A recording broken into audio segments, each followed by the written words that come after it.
આંતરરાષ્ટ્રીય મહિલા દિવસ છે, બરાબર? એટલે એ દિવસે આખા વિશ્વમાં બધા કાર્યક્રમો થતા જ હોય છે.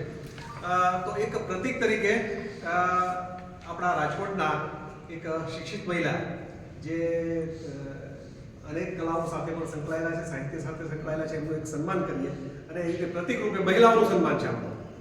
એટલે એવો એક સરસ વિચાર કર્યો અનુપભાઈ વધારી દીધો. એટલે આપણે એક નાનકડું આ ફંક્શન એના માટે કર્યું છે. નલિનભાઈ મહિલાઓને સન્માનિત કરવા માટે એમનો વિશેષ આઈડિયા છે. એનો મોટા કલાકાર છે, શું લખે છે એમણે શ્રદ્ધાબેનનો એક સરસ સ્કેચ બનાવ્યો છે.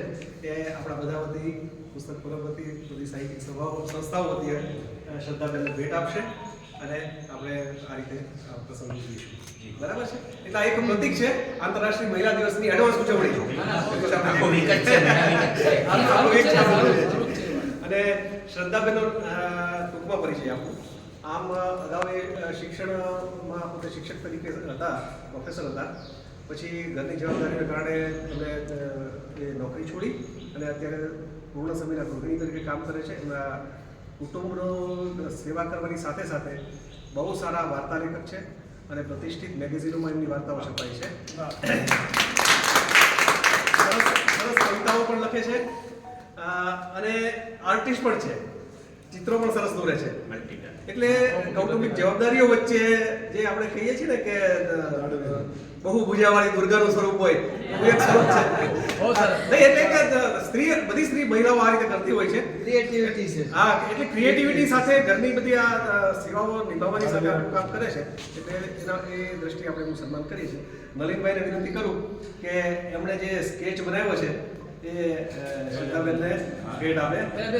એના બે શબ્દો બોલો. નલિનભાઈ સૂચક છે, બહુ સારા મોટા ગજના કલાકાર, ચિત્રકાર છે. રાજકોટ, અમદાવાદ રહે છે. અમદાવાદ વધુ રહે છે. અમદાવાદની ફાઇન આર્ટ કોલેજમાંથી અધ્યાપક તરીકે ત્યાંથી નિવૃત્ત થયેલો છું. મૂળ રાજકોટનો જ છું, અહીંથી અમદાવાદ ગયેલો. તો શ્રદ્ધાબેનની ફેસબુકમાં એમનું સાહિત્ય વાંચીએ, પછી ભારવીની બેઠકોમાં મળીએ, એમના લેક્ચરો સાંભળીએ, ત્યારે પણ થાય કે આમનો કલમ ઉપર હાથ મજબૂત છે. પણ એની ફેસબુક જોતા એમના ચિત્રો જોવા મળવા માંડ્યા મને. પછી મને ખબર પડી કે આ સરસ ચિત્રકાર છે, એક હાથે કલમ ને એક હાથે પીછી, બે બાજુ સરસ આ કામ કરી. અને અમદાવાદમાં પુસ્તક મેળો થયેલો ત્યારે ખૂબ બધા બહારના વક્તાઓ, લેખકો, સાહિત્યકારોને ઇન્વાઇટ કરેલા એ લોકો. એમાં એક મંચ આમને મળેલો અને 3 લેખિકાઓ ભેગા થઈને સુંદર કાર્યક્રમ ત્યાં પણ સાહિત્યનો એનો કરેલો. ત્યારે મેં એને સાંભળ્યા, ત્યારે એનો એક મેં લાઈવ સ્કેચ બનાવેલો. ત્યારે મને ઈચ્છા થઈ ગઈ કે આમને ખરેખર સરસ ચિત્ર એમનું બનાવીને ગિફ્ટ આપવું જોઈએ. ચિત્રના મારા વિદ્યાર્થી જેવા થાય અને સાહિત્યમાં જ મારા કરતા ઘણા આગળ. હું માત્ર ભાવક છું. એટલે એમના માટે જે ઉમળકો થયો મને, અને એમની ફેસબુકનું પ્રોફાઇલ પિક્ચરમાંથી મેં એનું ચિત્ર બનાવ્યું છે. જે આપ સૌને બતાવું પછી બેનના દોલતભાઈ, હિતેશભાઈ, આવો બધા. તમે અનુપભાઈ અહીંયા આવો. અરે આ સાથે જ છીએ બસ.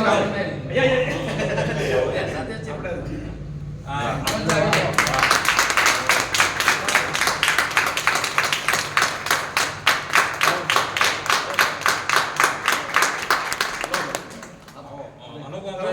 આપણે બધા છીએ સાથે.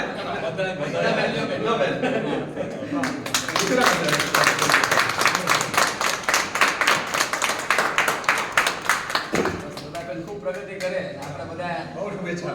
દિલની શુભેચ્છા આપીએ. રાજકોટનું ગૌરવ છે. એક લેડીઝના રોલ મોડેલ બનો. બસ.